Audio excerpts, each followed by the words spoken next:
품격 있는 아재, 아지매 여러분 안녕하십니까? 빨간 아재입니다. 조국 법무부 장관 후보자를 둘러싼 의혹 그리고 인사청문회와 관련된 논란이 벌써 4주째 이어지고 있습니다. 제가 조금 전에 포털 사이트에서 조국 후보자가 지명이 된 8월 9일부터 오늘까지 25일 동안 얼마나 많은 언론 보도가 쏟아졌는지를 한번 찾아보니까 조국이라는 키워드를 넣었을 때 무려 47만 건이 넘는 언론 보도가 있었습니다. 하루 평균 19,000건.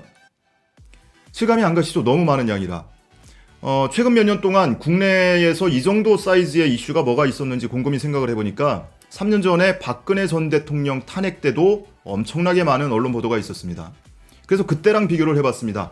박근혜 전 대통령 탄핵안이 국회에서 발의된 2016년 12월 3일부터 27일까지, 12월 27일까지 25일 동안 같은 기간 동안 얼마나 많은 보도가 이루어졌는지를 찾아보니까 12만여 건이었습니다. 박근혜 12만여 건, 조국 47만여 건, 무려 4배에 달합니다. 그러니까 자유한국당을 비롯한 일부 야당은 물론이고 대한민국 언론이 마치 하늘에서 융단을 깔듯이 폭탄을 쏟아붓는 것을 우리가 융단 폭격이라고 하잖아요. 조국 후보자를 향해서 융단 폭격을 하고 있는 겁니다. 그뿐입니까? 각 정당 그리고 시민단체 등에서 조국 후보자와 조국 후보자의 가족 등을 고소 고발한 건만 해도 11건입니다. 그중에는 자유한국당이 고발한 건을 비롯해서 바른미래당 그리고 자유한국당 김진태 의원은 또 개인 자격으로 별도로 고발한 건도 있고요. 그리고 보수 성향의 시민단체 그리고 강용석, 김세희 전 기자가 운영하는 유튜브 채널 아시죠? 가로세로 연구소. 가로세로 연구소에서 고발한 건도 있고요. 그리고 반일 종족주의 저자 이영훈 전 교수가 모욕죄로 고소한 건도 있습니다. 이렇게 엄청난 언론 보도와 고소 고발건이 이어지고 이 정치 공세가 이루어지고 있는데도 지지율은 그닥 크게 떨어지질 않아요. 보시죠. 리얼미터가 조사한 바에 따르면 8월 13일, 그러니까 조국 후보자 지명 며칠 뒤입니다. 8월 13일 조사에서는 조국 후보자의 지명에 대한 긍정평가가 49.1%, 부정평가가 43.7%였습니다. 그런데 8월 30일 엊그제 조사에서 오늘 발표한 조사 결과를 보면 조국 후보자의 임명에 찬성한다는 응답이 42.3%, 반대가 54.3%였습니다. 물론 긍정평가보다는 반대 또는 부정평가가 높아진 건 사실입니다. 그런데 긍정평가가 줄어든 게 6.8%포인트예요. 49.1에서 42.3으로 6.8%포인트만 떨어졌습니다. 흔히 생각하면 이 정도 되면 이렇게 3주, 4주가 지나면 지지율이 반토막 나거나 4분의 1 토막 나거나 흔히 이럴 거라고 예상이 되죠. 그런데 그렇지 않습니다. 저는 이게 학습 효과 때문이라고 봐요. 노무현 전 대통령 때의 기시감이 든다. 어디서 많이 봤던 장면이 지금 보이고 있는 거예요. 그러니까 노무현 전 대통령 재임 당시부터 언론과 얼마나 많이 싸웠습니까? 그러니까 언론이 노무현 대통령에 대해서 끊임없이 비판적이고 비난하는 기사를 쏟아냈죠. 그러다 보니까 지지자들마저도 거리를 두기 시작했습니다. 나는 더 객관적이야? 나는 공정하게 볼 수 있어? 그러면서 비판적 지지라는 단어를 쓰기 시작했죠. 지지는 하되 나는 비판을 할 거야. 비판할 건 비판할 거야. 퇴임 후에도 마찬가지였잖아요. 퇴임 후에 수사를 받는 과정에서 같이 돌 던진 사람도 많아요.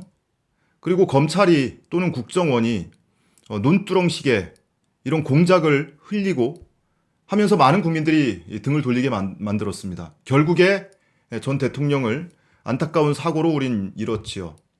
그때 생각이 나는 겁니다. 뒤늦게 이제 후회를 하고 논두렁식이라든지 이런 많은 부분들이 조작되고 또는 공작에 의한 것이었다는 것이 밝혀져도 그럼 뭐합니까? 이미 잃었는데.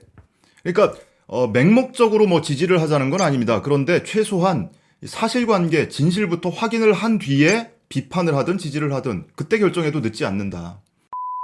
그리고 조국 후보자에 관련된 사안은 일개 장관 후보자에 국한되는 얘기가 아닙니다. 이걸 이미 국민들도 깨닫고 있는 것 같아요. 촛불혁명으로 탄생한 정부가 현재 문재인 정부입니다. 촛불 세력들이 요구를 했던 요구사항의 첫 번째는 적폐청산이었어요. 수십 년 동안 쌓여있던 폐단을 청산해달라, 그리고 정치를 개혁해달라, 검찰을 개혁해달라, 이런 요구사항들이었습니다. 그걸 가장 상징적으로 몸에 지니고 있는 후보자가 바로 조국 후보자입니다. 문재인 정부 들어서서 민정수석을 하면서 적폐청산을 이끌었고요. 연장선상에서 검찰개혁까지 드라이브를 걸고 민정수석 하면서 아마 차근히 그걸 준비를 해왔을 겁니다. 그런 인물이 바로 조국이라는 사람입니다. 그런데 이런 조국이라는 사람을 부조리한 인물, 부정부패에 찌든 인물, 이중인격자 이런 낙인을 씌워서 낙마를 시켜버리면 그 지명을 했던 지지했던 문재인 대통령에 대한 비판 여론도 커질 거고 바로 조기 레임덕이 올 거다. 그걸 통해서 국민들이 뭐라고 하겠습니까? 그 시점이 되면 그놈이 그놈이야. 누가 해도 마찬가지네. 문재인, 조국 뭐 그렇게 정의로운 척 하더니 다 똑같은 놈이었네. 다 도둑놈이네. 정치인들 다 그렇지 뭐. 이게 바로 정치 혐오주의, 정치 냉소주의로 가는 길입니다. 그걸 통해서 정권이 교체되고 바로 보수 우경화가 장기화되는 그런 길로 갈 수도 있다. 바로 그게 일본이 지금 겪고 있는 정치 현실이죠. 국민들은 정치에 관심이 없고 그 틈에서 자민당이 수십 년째 사실상 장기 집권하고 있는 상황이니까요. 실제로 자유한국당의 의중은 조국만큼은 무조건 낙마를 시켜야 하겠다. 이런 의중이 드러나죠.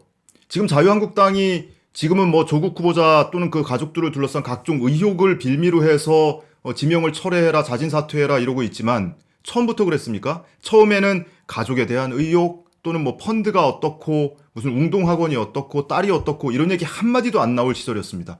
그때부터 자유한국당 황교안 대표는 산호맹을 거론했어요. 30년 전 산호맹을 거론하면서 산호맹 출신이 어떻게 법무부 장관이 되느냐 이런 색깔론을 끌어들면서 지명이 되자마자 반대를 했습니다. 그리고 홍준표 전 대표도 그렇게 얘기를 했습니다. 판이 커졌다. 조국 후보자 청문회가 아니고 문재인 정권 청문회가 돼버렸다. 이렇게 얘기를 했습니다. 판이 저절로 커진 게 아니고요. 자유한국당이 키운 겁니다. 그만큼 조국을 상징적인 인물로 세팅을 해놓고 조국을 무너뜨리면 문재인을 무너뜨릴 수 있다. 이렇게 판을 키운 거죠. 지금 실제로 주말에 있었던 자유한국당 장외집회 현장에서 문재인 대통령 하야, 문재인 대통령 탄핵 이런 구호가 지금 등장을 하고 있습니다. 한간에 이런 말씀 하시는 분들도 많아요. 왜 하필 조국이냐. 저렇게 기를 쓰고 반대를 하는데 이렇게 나라를 혼란스럽게 하면서까지 조국을 그렇게 고수할 이유가 뭐냐. 저렇게 의혹도 많아 배는데 바로 앞서 말씀드린 이런 상징성 때문입니다. 조국이 일개 법무부 장관으로 끝나는 게 아니에요. 이거는 정권의 명운과 바로 직결이 되는 문제입니다.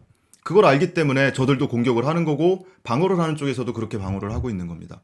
법무부 장관으로서 적격하냐 부적격하냐 여부에 대한 판단은 검찰 조사가 이루어지든 아니면 조국 당사자의 입장을 직접 들어보든 청문회를 통해서 들어보든 그걸 통해서 어느 정도 실체적 진실에 접근한 가운데에 그 뒤에 결정을 해도 늦지 않습니다. 앞서 말씀드린 것처럼 우리 국민들이 노무현 전 대통령을 잃고 나서 후회해도 이미 아무 소용없는 것처럼 그때 그래서 그런 학습 효과가 생긴 거죠.